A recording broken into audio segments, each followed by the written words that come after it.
بسم اللہ الرحمن الرحیم رب اعنی علی ذکرک و شکرک و حسن عبادتک قال النبی صلی اللہ علیہ وسلم من صام رمضان ایمانا و احتسابا غفر له ما تقدم من ذنبه او کما قال النبی صلی اللہ علیہ وسلم۔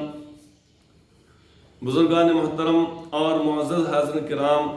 جس مبارک مہینے کا ہم سب کو، ساری امت مسلمہ کو بے چینی سے انتظار تھا، یعنی رمضان شریف کا، انشاءاللہ تعالی چند ہی گھنٹوں کے بعد وہ بابرکت مہینہ، وہ مبارک مہینہ شروع ہونے جا رہا ہے۔ اللہ کے پیارے نبی صلی اللہ علیہ وسلم بھی بڑی بے چینی سے انتظار فرمایا کرتے تھے، اسی لیے آپ نے بہت خاص طور پر یہ دعا بھی آپ نے مانگی تھی کہ اللہم بارک لنا فی رجب و شعبان وبلغنا رمضان۔ یا اللہ، آپ ہمارے لیے رجب اور شعبان میں برکت عطا فرمائیں اور ہم کو رمضان تک پہنچائیں، یعنی رمضان کا مبارک مہینہ ہم کو آپ عطا فرمائیں۔ اس کو مثال سے یوں سمجھا جا سکتا ہے کہ بعض مرتبہ ایسا ہوتا ہے، بلکہ اکثر و بیشتر ایسا ہوتا ہے کہ بچوں کو جو چیز پسند ہوتی ہے، اپنے مشفق و مہربان ماں باپ سے، جو دل و جان سے اپنے بچوں کو چاہتے ہیں، تو ان سے یعنی بچے مطالبہ کرتے ہیں اور کہتے ہیں کہ ابا جان ہم کو فلاں چیز دلائیے، اس سال میں رمضان کی عید کو ایسے کپڑے لینا چاہوں گا، مجھے ٹوپی ایسی چاہیے، مجھے گھڑی یہ چاہیے، مجھے سائیکل یہ چاہیے، مجھے موٹر سائیکل چاہیے۔ تو جس طریقے سے بچے اپنے ماں باپ سے ایک مطالبہ کرتے ہیں، اس یقین کے ساتھ کرتے ہیں کہ یقیناً ماں باپ اپنے بچوں کی خواہش کو پوری کرتے ہیں، تو اللہ تبارک و تعالیٰ تو 70 ماؤں سے زیادہ انتہائی مہربان ہے اپنی یعنی مخلوق کے اوپر اور اپنے بندوں کے اوپر۔ اللہ کے پیارے نبی صلی اللہ علیہ وسلم نے رمضان شریف کی عظمت کو بتلانے کے لیے اور اس کا بے چینی سے آپ نے اس کے شوق کا اظہار فرمانے کے لیے 2 مہینے پہلے آپ نے دعا مانگی، یا اللہ آپ ہمارے لیے رجب شعبان برکت عطا فرمائیں، اور یا اللہ آپ ہم کو رمضان کا مہینہ عطا فرمائیں۔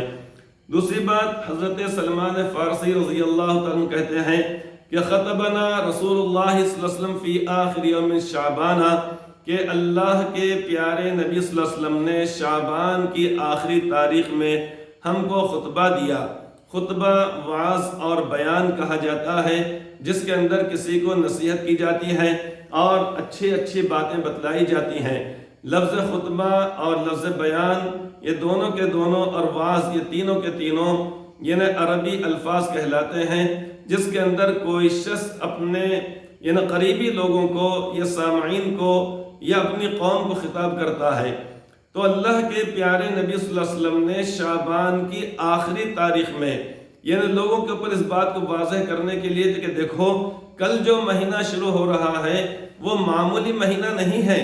بلکہ انتہائی عظمت والا مہینہ ہے۔ تو مدینہ طیبہ ہے، مسجد نبوی صلی اللہ علیہ وسلم ہے، حضرات صحابہ کرام رضوان اللہ تعالی مجمعین کی مقدس جماعت وہاں پر موجود ہے۔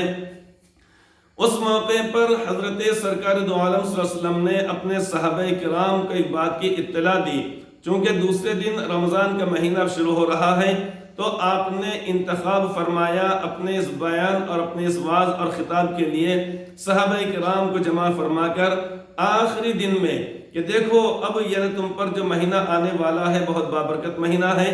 تو آپ فرماتے ہیں، یہ صحابی رسول حضرت سلمان فارسی کہتے ہیں کہ آپ نے شعبان کی آخری تاریخ میں وعظ فرمایا، خطبنا رسول اللہ صلی اللہ علیہ وسلم فی آخر من شعبان، شعبان کی آخری تاریخ میں ہم کو وعظ فرمایا، اور اس کے اندر آپ نے فرمایا، یا ایھا الناس، اے لوگو، قد اظلکم شہر عظیم مبارک، کہ تم پر ایک ایسا بابرکت مہینہ سایہ فگن ہو رہا ہے۔ سایہ کہا جاتا ہے کسی چیز کے عکس کو کہا جاتا ہے، مثلا بعض مرتبہ دیوار کا عکس پڑتا ہے تو ہم کہتے ہیں دیوار کے سایہ ہے، درخت کا عکس پڑتا ہے، انسان کا، جانور کا۔ جب انسان دھوپ کے اندر کھڑا ہوا ہوتا ہے تو ایک خاص حصہ یہ اسی طریقے سے خاص وقت گزرنے کے بعد اب یعنی اس طریقے سے ہوتا یہ ہے کہ سایہ زمین کے اوپر پڑتا ہے، یہ کسی اور چیز کے اوپر پڑتا ہے۔ تو کیونکہ اب یہ مہینہ شروع ہونے والا تھا، جس دن آپ نے ارشاد فرمائی یہ بات تو اب چند گھنٹوں کے بعد وہ مہینہ شروع ہونے والا ہے، اس لیے کہ اسی روز سے تراویح کا آغاز ہو جاتا ہے۔ تو حضرت رسول اکرم صلی اللہ علیہ وسلم نے صحابہ کرام سے فرمایا، یا ایھا الناس، اے لوگو، قد اظلکم شہر عظیم، کہ بے شک تم پر ایک ایسا مہینہ سایہ فگن ہو رہا ہے۔ یعنی مطلب یہ ہے کہ وہ مہینہ بس آنے ہی میں ہے، اس مہینے کے آنے میں کوئی اب دیر نہیں ہے، اس مہینے کے آنے میں کچھ 10-15 دن باقی نہیں ہے، اس مہینے کے آنے میں کوئی 1.5-2 مہینہ باقی نہیں ہے، بلکہ قد اظلکم، بس اب یہ مہینہ آنے والا ہے۔ آج جو مہینہ جو ختم ہو رہا ہے وہ مہینہ شعبان کا مہینہ ختم ہو رہا ہے، جیسے ہی یہ مہینہ ختم ہو جائے گا دوسرے مہینے کی ابتدا ہو جائے گی، اور وہ مہینہ ہے رمضان کا۔ کیسا مہینہ ہے؟ آپ نے فرمایا کہ یا الناس قد اظلکم شہر عظیم مبارکن، یہ بابرکت مہینہ ہے۔ برکت کا مطلب ہوتا ہے کسی چیز کے اندر اضافہ ہو جانا۔ مثلا 10 چیزیں موجود ہیں، اب 15 ہو جائیں وہ چیزیں، 20 ہو جائیں وہ چیزیں۔ ایک ہے تعداد کے اعتبار سے اضافہ ہونا، اور ایک اس طریقے سے ہوتا ہے کہ وہ چیز اپنی جگہ پر اتنی ہی قائم رہے، لیکن کئی لوگوں کا اس سے کام چل جائے۔ جیسا کہ ایک موقع پر حضرت رسول اکرم صلی اللہ علیہ وسلم کے خدمت میں ایک دودھ کا پیالہ پیش کیا گیا، اور جب آپ نے حضرت ابو ہریرہ رضی اللہ عنہ سے فرمایا کہ جاؤ جا کر اصحاب صفا کو بلا لاؤ، اس کے بعد ایک بعد دیگر تمام ان اصحاب صفا کو، ان تمام صحابہ کرام کو اس دودھ میں سے پینے کے لیے کہا گیا۔ تمام کے تمام 70 صحابہ کرام نے خوب سیراب ہو کر اس دودھ کو پیا، اور اخیر میں آپ نے اس میں سے نوش فرمایا، پھر آپ نے اپنی ازواج مطہرات کے پاس آپ نے بھجوا دیا۔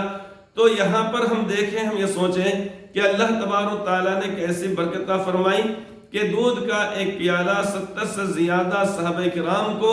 اور دیگر حضرات کو سب کے لیے کافی ہو گیا۔ اس کو بھی برکت کہا جاتا ہے۔ تو چونکہ اس مہینے میں اللہ تبارک و تعالیٰ کی جانب سے اپنے بندوں کے اوپر برکتوں کے دروازے کھول دیے جاتے ہیں، مال میں بھی برکت ہوتی ہے، رزق میں انسان کے برکت ہوتی ہے، کھانے پینے کی چیزوں کے اندر برکت ہوتی ہے۔ سب سے بڑی بات یہ ہے کہ اللہ تبارک و تعالیٰ اعمال صالحہ کی توفیق عطا فرما دے، اس لیے کہ توفیق ملنا یہ من جانب اللہ ہوا کرتا ہے، لیکن یہ بھی توفیق جو ملتی ہے اللہ تبارک و تعالیٰ اپنے ان بندوں کو عطا فرماتے ہیں جن کے اندر تڑپ ہوتی ہے۔ قرآن کریم کی جو آیت کریمہ ہے واللہ یہدی من یشاء الی صراط مستقیم، اور اللہ تبارک و تعالیٰ راہ دکھلاتے ہیں جس کو چاہتے ہیں، سیدھے راستے کی ہدایت دیتے ہیں۔ ایک ترجمہ علماء کرام نے، مفسرین نے، مترجمین نے کیا ہے، دوسرا ترجمہ یہ کیا گیا ہے واللہ یہدی من یشاء الی صراط مستقیم، اور اللہ تعالیٰ راہ دکھلاتے ہیں یا ہدایت دیتے ہیں اس شخص کو جو چاہتا ہے، یعنی جس کے دل کے اندر تڑپ ہوتی ہے، جذبہ ہوتا ہے کہ میں راہ راست پر آ جاؤں، تو اللہ تبارک و تعالیٰ ضرور اس کو راستہ دکھلاتے ہیں۔ تو اسی طریقے سے اس بابرکت مہینے کے اندر اللہ تبارک و تعالیٰ اپنے بندوں پر خوب برکتوں کے دروازے کھول دیتے ہیں، چاہے وہ مادی برکتیں ہوں، کھانے پینے کی چیزیں ہوں، معقولات اور مشروبات ہوں، یا اور چیزیں ہوں، اس کے اندر بھی یہ برکت کہلاتی ہے۔ روحانی چیزیں ہوں، مثلا ہم کو نوافل کی توفیق ہو جانا، قرآن کریم کے تلاوت کی ہم کو توفیق ہو جانا، ذکر و اذکار کی توفیق ہو جانا، اعتکاف کرنے کی توفیق ہو جانا، اپنے گناہوں پر ندامت کرنے کی توفیق ہو جانا،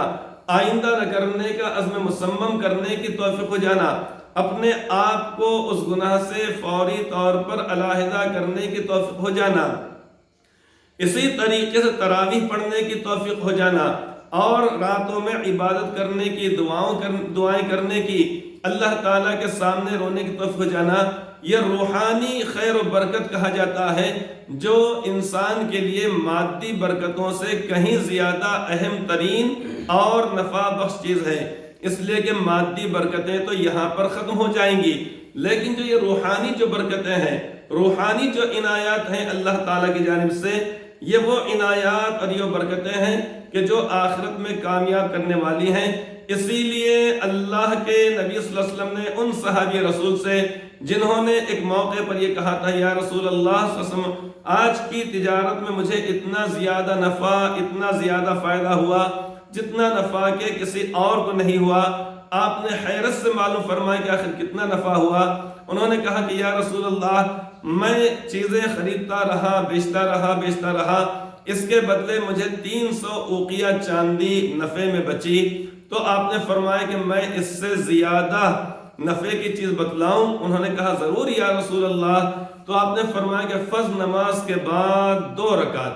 یعنی ایک جانب یہ ہے کہ چاندی ان کے پاس کافی مقدار میں بچ گئی، لیکن آپ اس کے مقابلے فرما رہے کہ دیکھو یہ چیز کوئی فائدہ مند چیز نہیں ہے، اس لیے کہ یہ چیز تو ختم ہونے والی ہے، اصل چیز تو یہ ہے کہ انسان کے لیے نفع والی چیز ہے، آخرت میں جو کام آئے گی، اور وہ چیز ہے انسان کے لیے یعنی 2 رکعت نفل نماز کا ثواب، کہ اس کا جو ثواب ملے گا یہ ثواب انسان کو جنت میں پہنچائے گا، یہ ثواب انسان کو پل صراط پہ سے بآسانی گزار دے گا، یہ ثواب جہنم سے بچائے گا، اور یہ ثواب اللہ تعالیٰ کے عرش کے سائے میں جگہ دلائے گا۔ لہذا حکم یہ دیا گیا ہے اور یہ فرمایا گیا ہے، آپ نے فرمایا کہ اے لوگو یہ جو مہینہ آ رہا ہے بڑا بابرکت مہینہ ہے، لہذا اس کے اندر اللہ تبارک و تعالیٰ نے روزوں کو فرض فرمایا۔ اللہ تبارک و تعالیٰ ہم سب کو اس بابرکت مہینے کی صحیح قدر کرنے کی توفیق عطا فرمائے، آمین ثم آمین۔